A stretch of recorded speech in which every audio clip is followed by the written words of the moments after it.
Hi there, my name is Anthony Castaneda, and I will be teaching you today how to connect music to drive anything in Maya, any attribute of any object. So let's go ahead and get started. So I'm going to go ahead and make a new scene. And so first off, this effect isn't possible without the bonus tools downloaded from the Autodesk website. So in order to get those, you need to download the bonus tools plugin, which is straight from Autodesk, so it's nothing crazy. What the bonus tools is just a bunch of fun little widgets that didn't make it into the production release of Maya, but I mean some of them are really useful, in particular the one we'll be using today. So the shortcut to get that is you go to Help and then Download Bonus Tools, and that'll open up a website for you, and just find your version of bonus tools for your OS and go ahead and download it and install it. After you download it, you'll need to make sure it's loaded into your plugins. So after you install it and everything, make sure you go to your plugin manager, and the one we want is Audio Wave, and just make sure it's loaded, and then it should be loaded already. You might need to restart Maya once or twice to make sure it all works correctly. So okay, once it's all installed and everything, we can go ahead and start putting in music. So Maya is weird with music. Windows-based Maya only imports waves or wave file type, and Mac versions only do MP3. So I found a really good conversion site called media.io, and I'll go ahead and link that in the description. Because I don't have any WAV files, I only have MP3, but as you can see, this is a Windows machine, so it was really good at converting. And if you guys need a conversion, I'll go ahead and use that. But once you get the correct file type for your machine, go ahead and find it. So I just put it on my desktop here, and all you have to do is just drag it right onto your timeline. You can see it's already putting the waveform in there, and so we need a little more time here.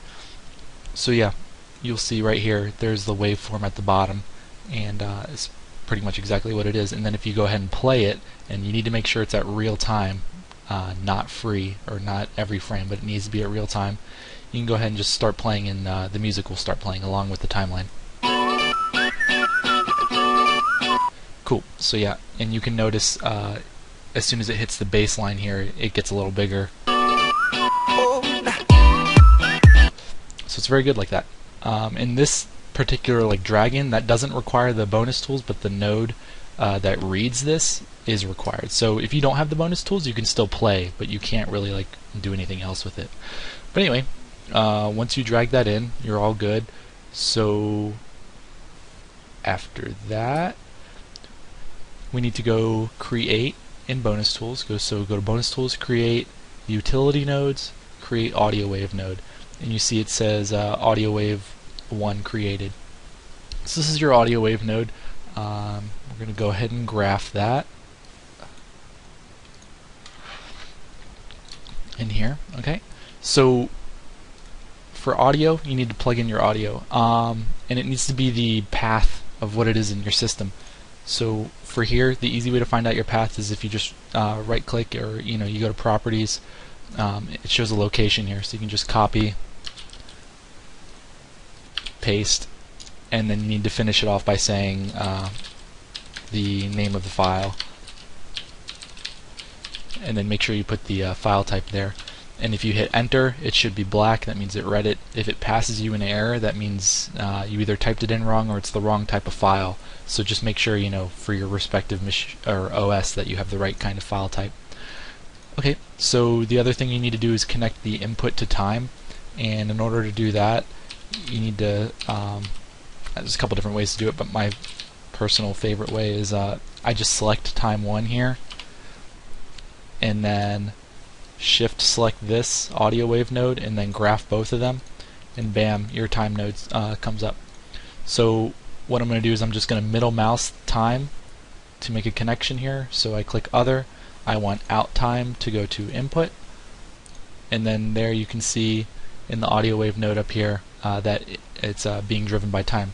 So what it is just every frame, wherever it's at, it updates the input. Okay, so once you have that done, let's go ahead and drive an object. So I'm just going to create a simple cube here, and then I'm going to graph this too. And then so we only need the transform node here. This is the transform node. It's by itself. So the simplest way to drive it is just middle mouse drag audio wave node over to the transform, go to other, and then output here. And let's just go ahead and drive the translate Y. And then you see it jumped a little. So as you can see, whoops, that was a little loud. As you can see when we scrubbed around here, let's turn off the sound. As you can see when we scrub around here, it's jumping around with the waveform of the music. And you'll notice even though I turned off the sound down here from playing, it's still reading the sound from the audio. So you don't have to import down here, but I mean it's just good if you want to hear what's going on. But even though I turned off the sound, it's still going to keep jumping around to the music when I scrub around, just because this is imported here. So from that, you could actually take different compositions of the song. So like if you just have the bass line of the song, you can just have that drive one object, and then if you have the vocals of the song, you can have that drive another object just by differentiating them here. So that's pretty much basically how you drive an object with the sound. Again, you saw, you can drive any of the things from just the output into here, and then I'll go into how I created the particle effect later. But let's go ahead and take a closer look at the audio wave node just to see what's going on. For scale, the audio wave output is a -1 to 1 value output.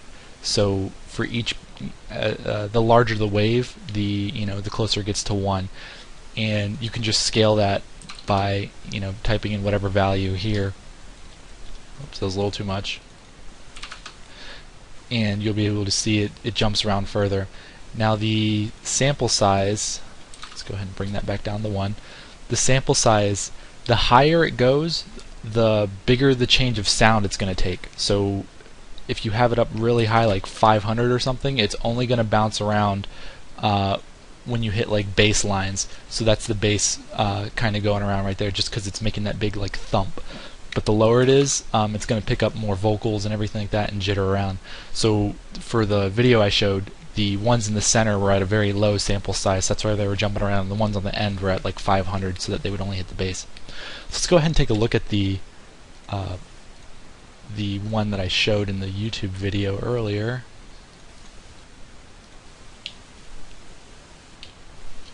Oops, get out of here. Okay, so I'll turn the sound off for this.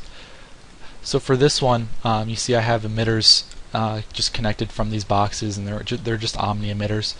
But the thing with these is,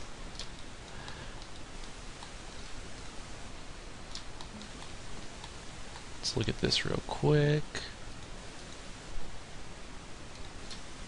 Okay, so for these I have the time pumping into the audio wave, so that's just what we showed. And what I have here is a distance between, and what that means is the 0.1 is just the output from here, and then 0.2 is just an arbitrary point I made. So for this example I used 2.5, and that's about the time where the bass hits, or that's the output of like the bass.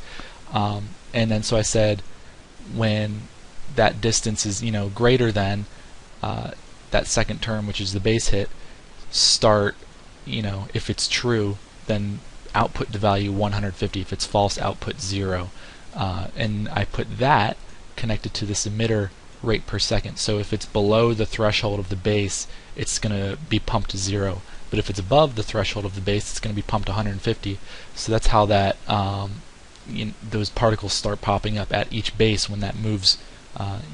When that waveform hits really hard, that's when it starts popping out particles. And then the particles hanging there is just a little bit of particle magic with like the drag and everything. But yeah, that's pretty much it. If you guys have any more questions, feel free to leave a comment or hit me up in Reddit. See you guys.